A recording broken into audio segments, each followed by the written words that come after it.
Olá, gente linda! E no vídeo de hoje eu vou falar pra vocês sobre perrengues de obra, inclusive de pré-obra, porque a obra nem começou e os perrengues já começaram. Espero muito que gostem e vamos pro vídeo. Esse vídeo não estava programado pra ir pro ar, ou melhor, não estava programado pra ser gravado, porém, aconteceram tantas coisas já que a obra nem começou e coisas que eu não imaginava que ia acontecer, que não imaginava que eu ia gastar dinheiro. E se você está pensando em fazer uma obra, eu recomendo que você assista esse vídeo, pra você ficar ligado em algumas coisas. Espero muito que gostem e vamos pro vídeo.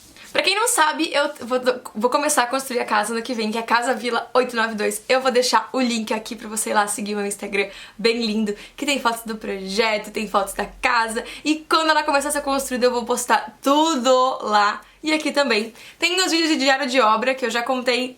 Tem 3 ou tem 4 vídeos, não sei, não tenho certeza. Você vai lá assistir, que eu conto sobre o projeto, sobre a casa como tá, enfim.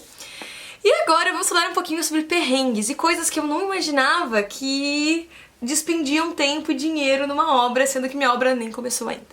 Primeira coisa que eu não imaginava é, eu contratei um serviço de arquitetura pra fazer a minha casa, que são inclusive parceiros também. Porém, a minha casa é um sobrado, então só o serviço de arquitetura, eles montam a estrutura, claro, porém, eles sempre se sentem mais seguros quando o engenheiro vai fazer a parte estrutural. Ou seja, tive que ter também a parte de engenharia para conseguir deixar essa casa 100%, sem nenhum problema estrutural, com tudo certinho.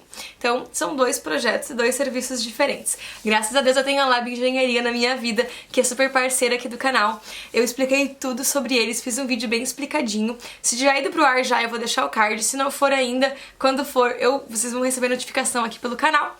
Fiquem ligados.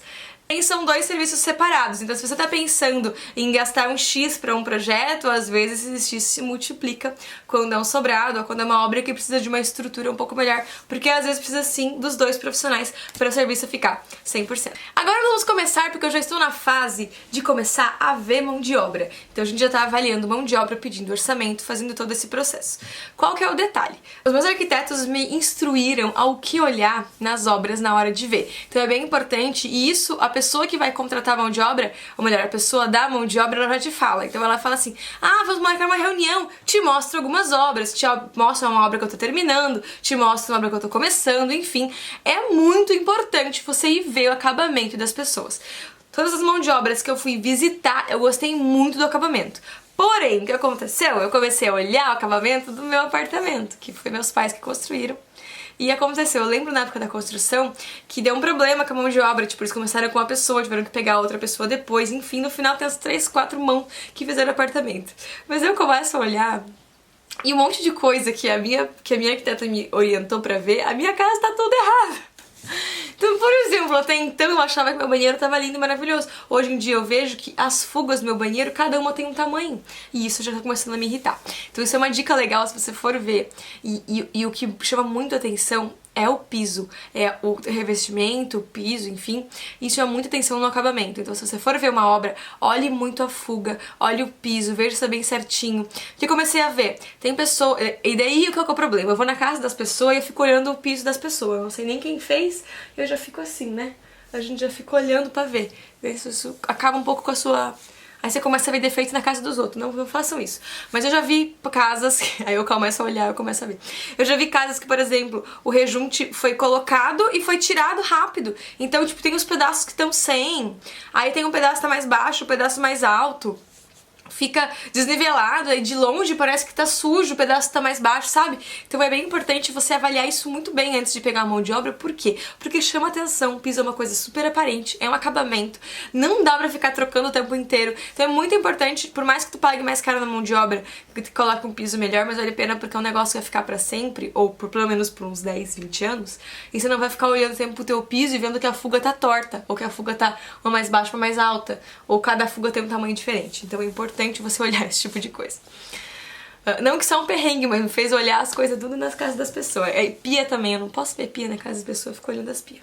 Pedra, pia esculpida, e daí eu saía pedindo pras pessoas contato, mas tudo bem. Seguindo com a mão de obra, eu já descobri, porque daí a mão de obra foi lá na minha casa pra ver, que quando você vai aterrar um terreno, você tem que fazer toda a estrutura em volta, tá? Então, quando eu achava que eu só ia gastar com os aterros, eu vou ter que gastar com toda a estrutura em volta do terreno pra fazer a estrutura já antes mesmo de aterrar. Porém, isso é uma parte boa, que uma das mãos de obras comentou. Por quê? Vai que você só aterra o teu terreno, teu vizinho destrói a casa dele depois, e daí na hora de cavar, ele come teu aterro, tua casa fica oca embaixo. Aí, o que acontece? Aí entra a umidade, é uma desgraça. O que você faz? Faz a estrutura em volta, faz o aterro, não se incomoda, vai ficar tudo mais fácil a vida. Porém, era uma coisa que na minha cabeça antes, eu imaginava que ia ser uma coisa bem mais simples, porém, já tenho uma casa no meu terreno.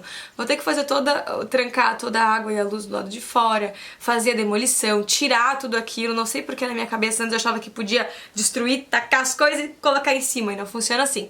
Então vou ter que destruir tudo, construir toda uma contenção, com uma manta para não ter umidade, enfim, todo um processo antes de fazer a estrutura para colocar a casa em cima. Porém, são etapas muito importantes e muito necessárias para você não ter dor de cabeça mais pra frente. Então, eu acho que é uma coisa muito legal de você contratar um profissional legal para poder te explicar tudo isso e fazer essa contenção de maneira segura para você não se incomodar depois.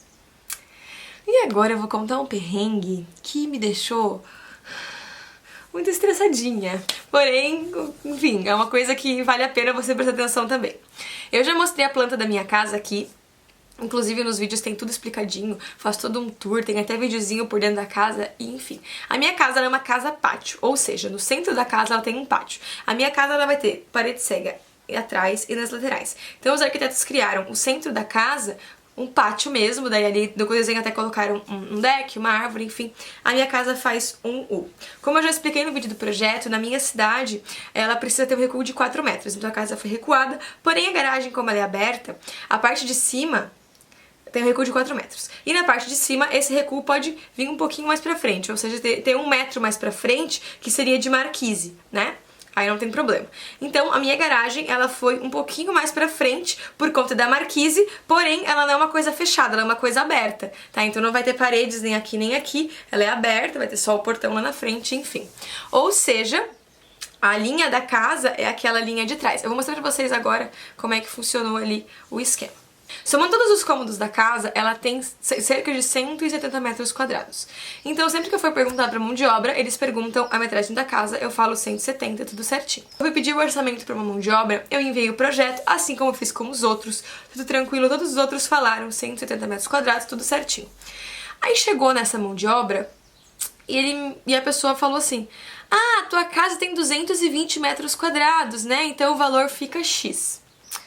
Aí eu fui falar 220, tem uma coisa errada aqui, né? Fui lá, peguei o projeto, medi todos os cômodos, somei os cômodos todos, desvirei o projeto de frente pra trás. Eu somei tudo, deu 170 que tava no negócio. Eu falei, que estranho, né? Aí eu falei pra ele, não, mas na verdade o projeto tem 170 metros quadrados, né? Minha arquiteta passou, acabei de conferir.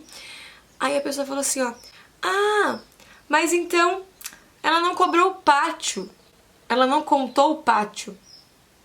Aí eu fiquei pensando, porque o pátio não é construído, né? O pátio é um deck de madeira que não está incluso nessa mão de obra, vai ser outra pessoa separada a fazer. E, inclusive, a parte de cima não tem, né? A parte de cima é um negócio aberto, ela é um U, é tipo, só tem parede aqui.